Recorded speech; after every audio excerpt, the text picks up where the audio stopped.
Okay, now we're going for case books. Case books are required, they're required to read.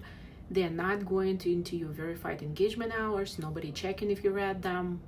Nobody checking if you read them, but it doesn't mean you don't read them. The reason being, especially for 1Ls, it's very important to get familiar with all the terminology and get understand, because when you start reading the case books, if you've never been into law, you're like, what the hell are they talking about?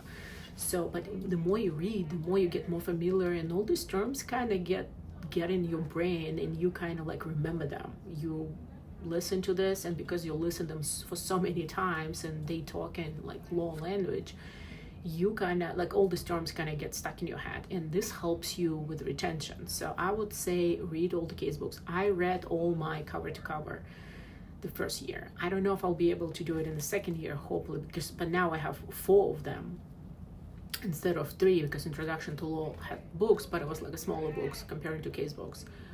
But I am telling you, as in 1L, I suggest you read them. Maybe not cover to cover, but read most of them, and definitely read the cases you need to brief, but like try to read all of them, because they explain concepts, they explain things, and they make you when you read them, it's kind of makes sense in your brain.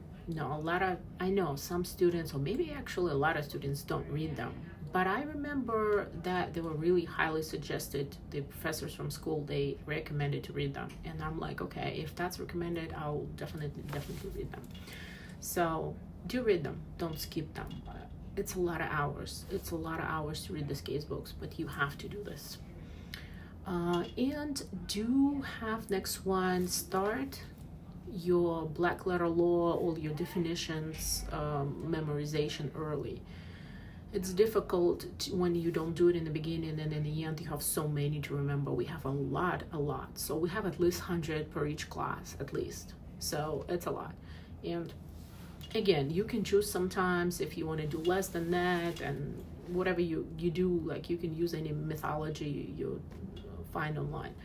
But get some, I had some online flashcard application. I tried to do the regular ones that you write by hand, but it's difficult and it takes a long time to write, and it's difficult. And if you get some kind of applications, they have they kind of gamify a little bit your process of learning them, so it's a little bit more fun, like answering all these flashcards in kind of game style.